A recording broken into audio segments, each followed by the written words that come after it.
Okay, everybody, this is Joseph P. Farrell. It is July 17th, 2014, and I had originally planned to talk on this news and views about some new matters involving Germany, but I'll delay that for a blog and concentrate on the news of the day that is breaking. Most of you around the world have heard about it. A Malaysian airliner has been shot down in the border regions between the Ukraine and Russia. And I'm citing an article here, pardon me, from Gawker, which I will link. And I'll read it to you and give you my high octane speculations of the day. It states, quote, according to the Russian news agency Interfax, Malaysia Airlines passenger jet MH17 carrying 295 passengers and crew was shot down today along the border between the Ukraine and Russia. Interfax also cites Ukraine's Interior Ministry advisor as saying all aboard the plane, including a reported 23 American citizens, have died. The plane was flying from Amsterdam to Kuala Lumpur when it was reportedly shot down at 33,000 feet. Reuters is reporting the plane did not enter Russian airspace when expected and crashed, though the Ukraine maintains that the plane was taken down by a missile.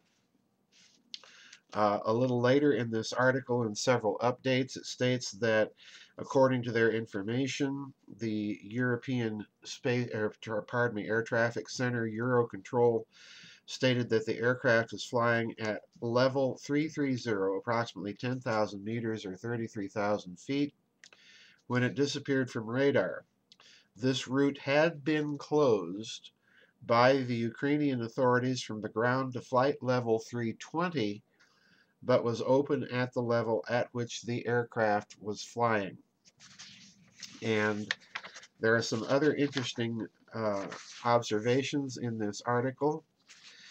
One update said, surprisingly, no one has yet accepted responsibility for the plane reportedly being shot down.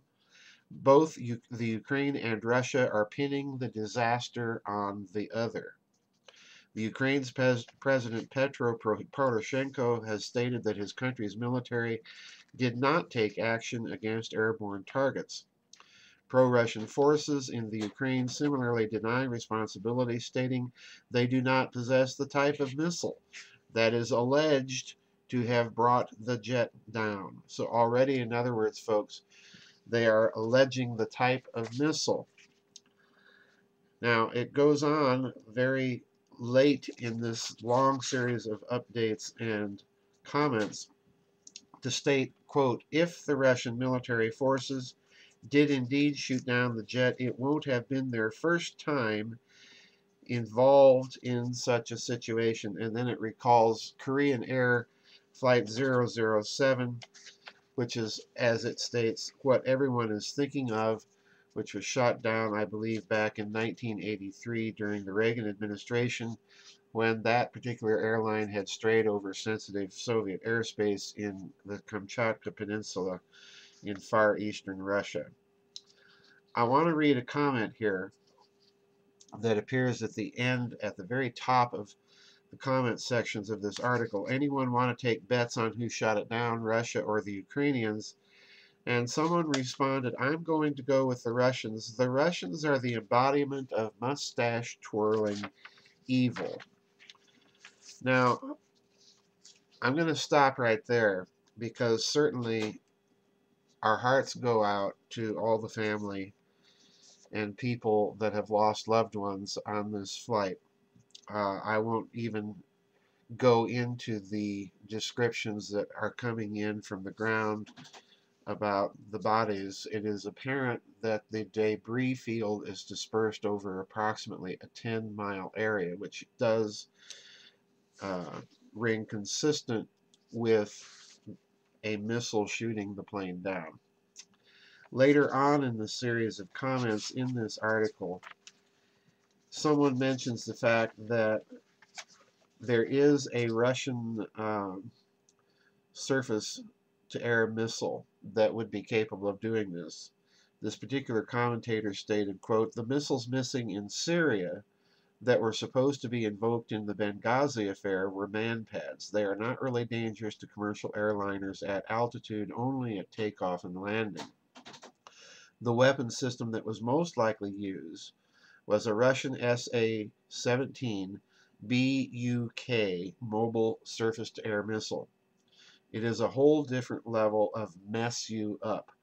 It can hit aircraft at altitude and carries a much, much larger warhead. It was designed back in the 1970s to kill American fighters and bombers carrying nukes. The Russians have updated it many, many times, and it is one of the most terrifying surface-to-air missile systems in existence.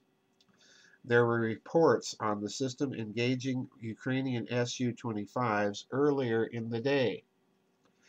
I am wondering if this was not an accidental engagement. Lots of things could have happened. The site might have cut off the radar. Would not be surprising if the Ukrainians were flying wild weasel sorties against these sites, and the missile might have gone into search mode, acquired the 777, and did not receive a friendly IFFF transmission back from it and engaged. So in other words, one person has observed that there were sorties by the Ukrainian Air Force against Russian surface-to-air batteries, and apparently there was some fire exchanged, and what he's proposing is the missiles were launched and acquired the airliner rather than Ukrainian fighter jets as a target, and the airliner was brought down in accidental fire. That is basically my first scenario that I tend to think in this situation would be the most likely. However, when I started the day, I was going to talk about Germany and American sanctions against Germany. As I said, I'm going to blog about this now. But in the context, the United States is showing a very heavy hand in the region, from France with the sanctions against BNP Paribas, the fines against the French bank for not observing American sanctions. Now the United States is going after the two big German banks, Commerzbank and then ultimately Deutsche Bank. All right. So let's look at another possibility. A false flag. This is, after all, July of 2014. In other words, it's the 100th anniversary of World War I. And all it took to set things off in World War I was the assassination of the Austrian heir apparent Archduke Franz Ferdinand in Sarajevo on one of his inspection tours to that region. And if we're going to entertain the idea that this was a deliberate act, then all of you out there that think that it would be Russia that is doing this because they are just mustache twirling evil, let me put it very bluntly to you. Russia has nothing whatsoever to gain by such an act. And quite frankly, neither really does the Ukrainian government. But if you could pin this on one of those two governments, particularly Russia, if you could make it look like the Russians did it, then you would have something to gain. Now, that would be my option here. And the reason why is that Russia's political capital and standing right now is relatively high. In fact, it's higher, in my opinion, probably, than it has ever been in recent world history, with the exception, perhaps, of just immediately prior to World War I. It wasn't ever popular during the Soviet era, and we're seeing Russia play a role on the world stage that is probably going to be interpreted by the policymakers in Washington as very upsetting. Russia has been basically the driving force behind forging the new BRICS alliance that now consists of Russia, India, China, Brazil, and South Africa, and possibly soon to be Argentina. So if This is, and please underscore that word if in major boldface marks. If this is some sort of false flag operation, then it means that probably it's being aimed at Russia rather than from Russia. That's my guess.